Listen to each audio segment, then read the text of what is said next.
What's up, you little monkeys? Anyway, guys, so this is a different video. Rather than my other retarded content. So I made this book when I was in like 6th grade, 5th grade, somewhere around there.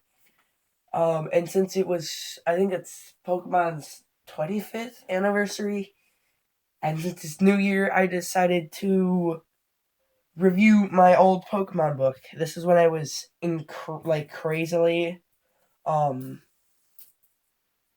what's the word? Crazily, into Pokemon. So, yeah. Let's get this monkey started! So we have our starter, our very first starter. We have Grisake. It's Grace. It's a grass snake. So, pretty self-explanatory. If its teeth go, it can make anything it bites covered in moss, pretty much. So that's what I put. So, that evolves into Sarg, which is grass backbirds. Very creative name, I know. That becomes a grass poison type. It's often mistaken for a vine, and if anyone pulls on it, they're probably gonna die. Then that evolves into Gracie. I hate the name of this thing, but I didn't know what else to change it to.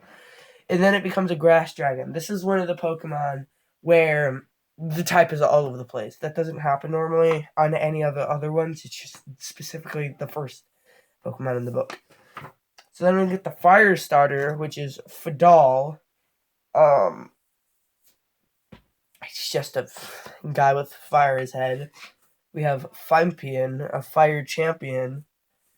Brian can already see where this is going. And then that evolves into French Out, Fire Punch Out, and it becomes a firefighting type. Which, yes, I know, there's too many, but wasn't very... What's the name? Very imaginative. So then we get the water starter, Chowp. It's a piranha, basically, which evolves into Rift, which is, again, a water piranha, basically.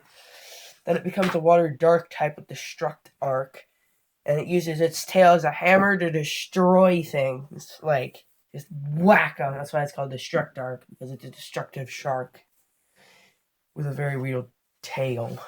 So then we've got the native bug, which is Cackle. It's just a loud caterpie. Its cocoon is Kunder. It's a rock bug. Its case is completely motionless until it's about to evolve. And when it's about to evolve, it bangs those symbols together, and then it evolves into Butterream. And yeah, so if it flaps its wings very fast, it can make a high-pitched scream and make you deaf. I guess what I imagined it doing.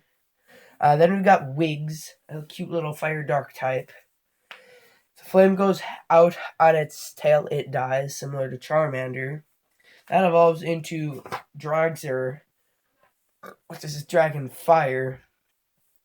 Again, kind of all over the place. But it, if the crown on the top of its head were to, get hit or, somehow fall off, but, it sticks on there really well, but if it just falls off somehow, it de-evolves into Wigs again.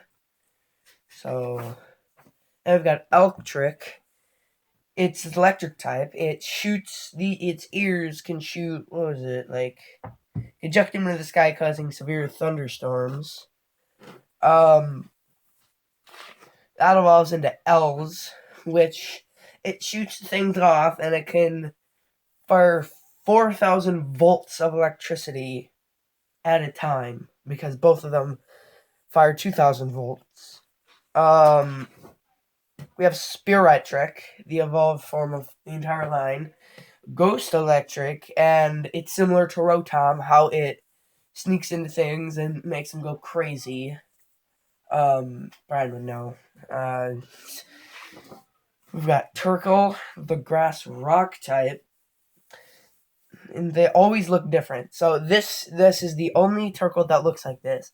They could have any other groove, any amount of lines, any size difference. They're used in a lot of wars because of their rocky helmets. That evolves into Tetro, which is a grass steel type. if you find a bunch of turtle in one area, they're often led by a tetro. And the leader of the turtles, or like the one who leads the turtles of the tetro, are determined by how sharp and how big the horns are on its head. Then we've got Carrier. So now we've got Cavalier, the steel type. Clearly got inspiration from Iron Man. So there's not much said about them. They're kind of mysterioso, but it trains until it's the best ever. That evolves into Cavalier, which lead these Pokemon, and they train them as hard as they possibly could